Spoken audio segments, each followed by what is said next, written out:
Corona virus की बातें वैसी ही लगती हैं जैसे कुछ लोग भूतों के बारे में बात करते हैं और एलियंस के बारे में बात करते हैं। जिसने भूतों को देखा है जो क्लेम करता है वो बोलता है कि भूत होते हैं। बाकी लोग इसे बकवास बोलते हैं। ये एक ऐसे ही मिथ्या है, र्यूमर है। एलियंस कुछ लोग इसमें क्लेम करते हैं कि एलियंस होते हैं। बाकी लोग हंसते हैं, ऐसा नहीं होता है, ये साजिश है। अ, तो कोरोना वायरस एक सेगमेंट ऐसा है विश्व में जो ये मानता है कि बहुत ही खतरनाक बीमारी है और इससे डेथ होती है, इनटॉलरेबल पेन होता है। वहीं दूसरा तबका है जो बोलता है कि ये एक स्कैम है। मेरे देखे दोनों ही तबके के लोग कुछ कुछ जगह पॉइंट पे अपनी जगह सही हैं और दोनों ही लोग कुछ कुछ जगह पे गलत भी हैं। मैं अपने बारे में बात करूंगा। जब मुझे पिछली बार जब एक असहनीय जब पीड़ा हुई थी, फ्लू, तो मुझे कैसा लगा था, मैं 1 मिनट में छोटा सा उदाहरण देना चाहूँगा। अ, कुछ साल पहले मैं मुंबई फिल्म फेस्टिवल अटेंड कर रहा था बांद्रा में। और कुछ प्रोमिनेंट डायरेक्टर्स थे, एलीट डायरेक्टर्स। उनके सेशंस अटेंड कर रहा था और अचानक से मुझे शिवरिंग हुई। और मुझे लगा कि I just brush it of कि ये एसी हाई होगा या ऐसा कुछ होगा। बट बहुत ठंड लग रही थी और मुझे रुकना था क्योंकि बातें करनी थी। वही एक चांस होता है कुछ लोगों से, सेलेब लोगों से बातें कर पाने का और कुछ। लेकिन मैं नहीं रुक पाया। इतना इनटॉलरेबल हो गया वो, मतलब पीड़ा असहनीय हो गई। मैं वहाँ से निकल गया। और बॉम्बे मुंबई का प्रॉब्लम क्या है कि अगर आप बीमार पड़ते हैं बांद्रा में तो कांदीवली तक आने में आपको 2 घंटे का टाइम लगता है। वो उतना आत्मबल आपके अंदर होना चाहिए। तो मैं वहाँ से बांद्रा से जब तक कांदीवली पहुँचा 2 घंटे में, तब तक वो एस्केलेट हो गया था। और बहुत अजीब, बहुत वीकनेस, इंटेंस वीकनेस, बहुत मुश्किल हो रही थी। और उसके पहले मैं मानता नहीं था इन सब चीज़ों को। फिज़िकल मिलने से मुझे लगता था मैं बहुत स्ट्रांग हूँ और ये सब कमज़ोर लोगों को होता है जिनकी इम्यूनिटी वीक होती है। और मुझे ऐसा कुछ होता हो नहीं सकता। उस एपिसोड के बाद मैं थोड़ा असावधान भी नहीं रहता हूँ। प्रिकॉशन लेना चाहिए और सावधान रहना चाहिए, ये मैंने वहाँ सीखा। खैर, तो मैं आया और it was very difficult to sleep. बहुत रेस्टलेस टाइप का, मुझे समझ में नहीं आ रहा, मैं ध्यान भी नहीं कर पा रहा हूँ। उसके पहले मैं ये मानता था कि किसी भी बीमारी को, कोई भी दर्द हो, कुछ भी हो, फ्लू हो, हर हर रेनी सीज़न में होता रहता है ये स्नीजिंग वगैरह ये सब। तो मैं मेडिटेशन ध्यान करके अपने आप को रेगुलेट करके रिकवर कर लेता हूँ 2-3 दिन में। बट उस वक्त नहीं हो पाया मेरे से। जीवन में पहली बार, बचपन से मेडिटेशन करता है वो, जीवन में पहली बार मेडिटेशन नहीं हो पाया। वो शॉकिंग था मेरे लिए क्योंकि नहीं होता, एक अजीब सी बेचैनी हो रही थी। तो मैंने होपलेसली कॉल लगाया अपनी सिस्टर को और कहा कि मेरे से कुछ बातें करो, मैं बचूंगा नहीं, जैसे ऐसे कुछ भी बातें करो। क्योंकि बहुत अजीब सा पेन हो रहा है, ये वो। तो फिर मुझे कुछ ताकत मिली, कम से कम जैसे मुझे लगा कि अब मैं बचूंगा नहीं, मैं बच गया। आधे घंटे बाद की थोड़ा बेटर लगा। बट उसके बाद मैं क्यों बता रहा हूँ ये चीज़ आपको, क्योंकि अनकॉन्शियसली मुझे ये सब पता नहीं था डाइट वाइट क्या है। और ये मैंने वही किया जो आजकल कुछ लोग सोशल मीडिया पे, जैसे डॉक्टर विश्वरूप राय चौधरी, जो बोल रहे हैं। मुझे नहीं पता था, मैंने उनका नाम भी नहीं सुना था तब। और मुझे नहीं पता था ये कौन सी डीआईबी डाइट की वो बात कर रहे हैं। और बाय द वे ये वीडियो एक प्रमोशनल वीडियो नहीं है उनका।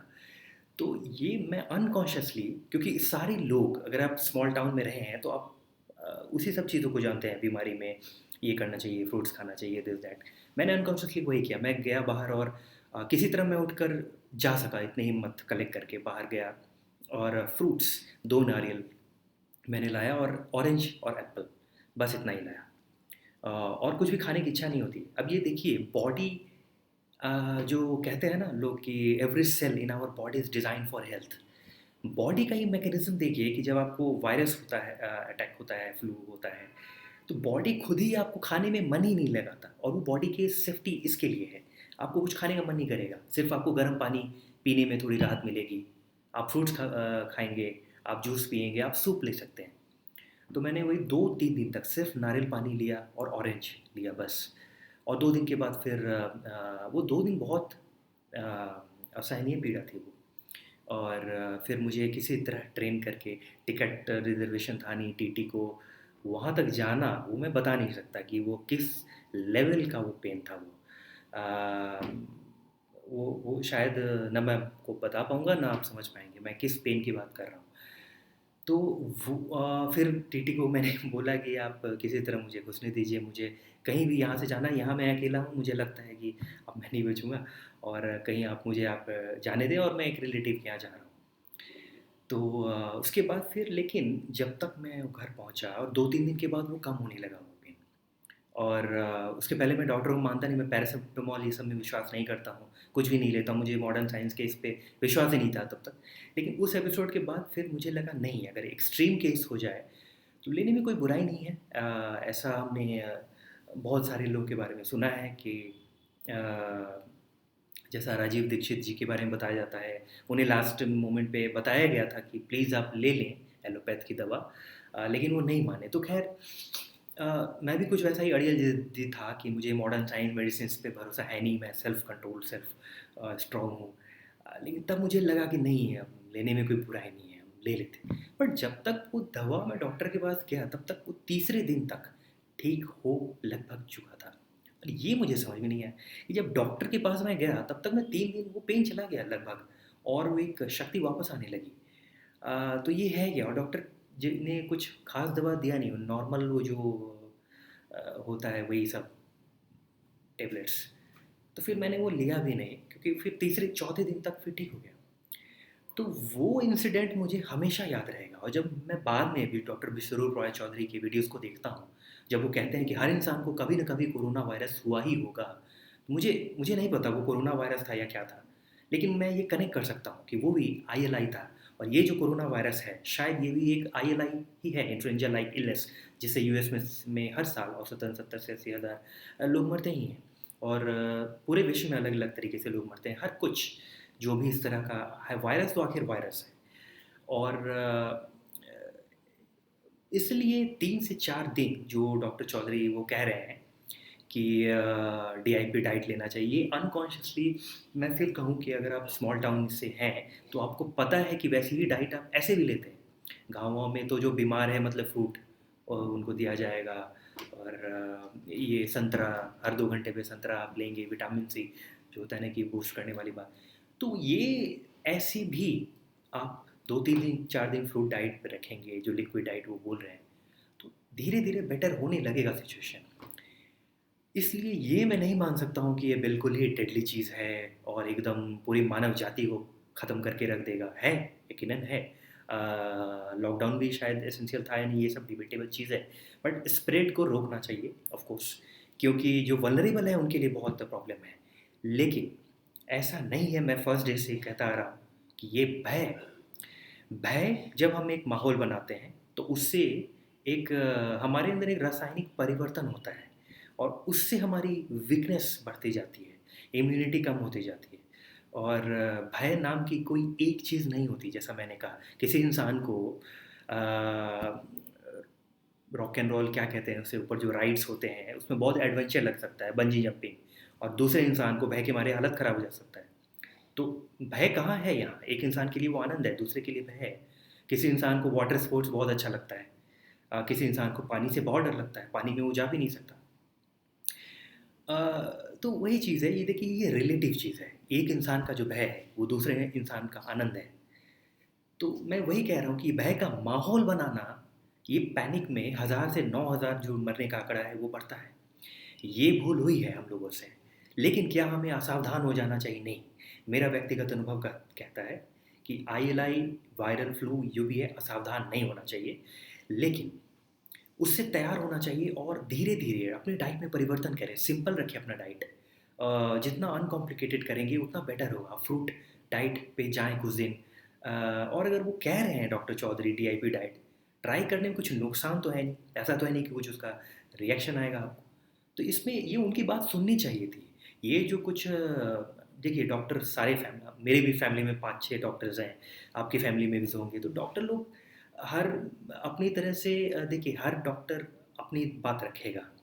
ये गलत है कि आप एक इंसान को बोलने का मौका ही ना दें और डॉक्टर विश्वरूप रॉय चौधरी को बिल्कुल ही बॉयकॉट कर देना क्योंकि आपकी डिग्री यहाँ से है और वो दूसरी जगह दूसरे देश से उनकी डिग्री है। ये नहीं है। फिर आप साइंस के लोग हैं, आप लॉजिक पे बात करें, और जिसका जो अनुभव है वो मानेगा। मैं तो इसलिए मैंने आपको अपने व्यक्तिगत अनुभव से बताया कि क्यों मैं उनकी बात को भी मानता हूँ। वैक्सीन में मेरा विश्वास नहीं है, लेकिन मैं ये नहीं बोल सकता मेडिकली लोग जो ज़्यादा समझते हैं वो मानते हैं। मेरा विश्वास कोरोना वायरस में के वैक्सीन में नहीं है। कोई वैक्सीन नहीं आ सकती, एड्स की कोई वैक्सीन नहीं आई है। कोरोना वायरस की वैक्सीन भी अगर आएगी तो इसकी गारंटी नहीं है कि वो फुल प्रूफ होगी, और शायद ह्यूमन गिनिया पिग की तरह यूज़ किया जा सकता है लोगों को। और कई सारी मौतें जो डॉक्टर चौधरी कह रहे हैं, मैं इत्तेफाक रखता हूँ उससे। कई सारी मौतें इसलिए हो रही है क्योंकि वहाँ पे ट्रायल एंड टेस्टिंग हो रही है पेशेंट्स पे, अलग अलग तरह की दवा, ये वो। अभी यूएस के प्रेसिडेंट कहते हैं एचसीक्यू के बारे में, तो ये कोई क्लैरिटी किसी के पास है नहीं। वही डब्ल्यू एच ओ कुछ और, डब्ल्यू एच ओ का रोल पूरे इस संदर्भ में बहुत ही संदेहास्पद है।